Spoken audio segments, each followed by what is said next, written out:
What's up, guys? Posh here with Ryan Bader at the Arnold 2011 at the Magnum booth. All right, man. When are you gonna get the title? I know the title is right there. It's within reach. I just gotta, go out there and win some more fights. And for me, it's just putting my head down, going out there and winning the fight in front of me. I'm not looking forward too much because in the sport, anything can happen. And so, it's a cliche, but you take it one fight at a time, and you go and you put in that training camp. All you're thinking about is that fighter in front of you, that fight, and that date. And you put everything into that training camp, and then that one night, that's why going out there and getting a win. It's one of the best feelings in the world because you spend all that time thinking about that one night. Prepping for it. Exactly. So that's what I got to do. I just got to win fights. So let's talk about your last fight, man. Did everything go as you planned, or obviously not? Yeah. But No, not at all. I just felt, I felt out of it a little bit. I just felt like I fought to my potential at all, and it seemed to me you weren't fighting at your 100%. I had an off night, I guess, and I just have to learn from it and come back. After a week after, all I did is think about what I could have done, what I should have done. You got to let it go. You can't go back and get that fight back. So I got to let it go. I got to move on, and I put that energy into the gym, getting better and learning from that fight. So what you got coming up now? Who do you think the next opponent will be? I don't have anything booked right now, but I should know in like a week and a half. There's some guys out there that don't have fights and are uninjured. That like a guy like Tito, Forrest broke his foot, but Franklin, Bonner, those type of fights. You think Tito will fight again? I mean, he keeps like going in and like. I love the guy.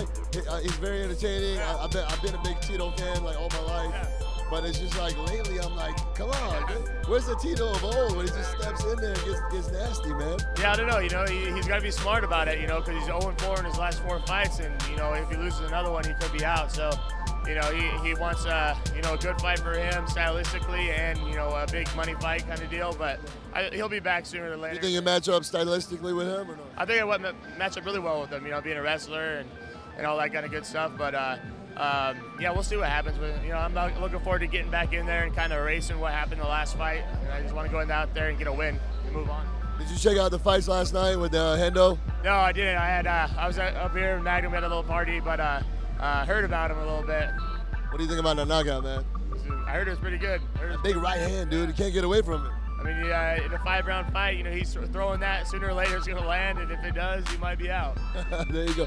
Now, for your fans, man, any kind of advice for all the fans that are in the sport, that love the sport coming up? What can you tell them? People ask me a lot about that. What, can I get a tip, this and that? Honestly, the number one tip is you got to get in the gym. You got to put the work in. There's no magic pill. There's nothing that you can do that's gonna, replace, countless hours and hard work spent in the gym. So I mean, you just got to be dedicated. You gotta put the work in to get the results. And then, that's our life. That's what we do. And we're in the gym every day. And that's what you need to do to be successful. Now I feel like the sport's kind of like becoming a wrestler sport. Like it's like foundation is wrestling. How much do you think that's important for people to learn wrestling for the sport? I know grappling was a big thing when Hoist came on the scene, and then stand-up has always been there because it's stand-up, and then now it's like everybody needs to be a good wrestler, otherwise you're not going to survive in there. Yeah, it's the sport became popular, and for wrestlers we don't have anywhere to go after a collegiate career unless you want to go for an Olympic bid or something like that.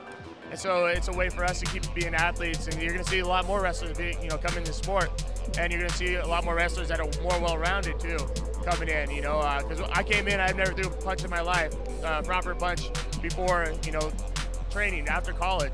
As a wrestler, and that's my base. But I mean, if you just driving people on their head. Yeah, exactly. If you don't have wrestling, you're at a disadvantage for sure. And I'm a little biased because I come from that background, but I think everybody should be in wrestling. And kids these days they're learning everything since they're 5 years old.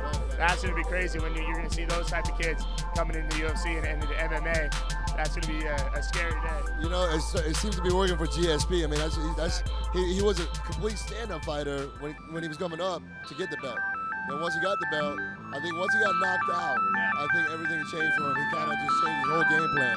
Yeah, I mean, you learn from it. You see a lot of people. You have new tools. Like I love wrestlers or stand up, or when they learn boxing.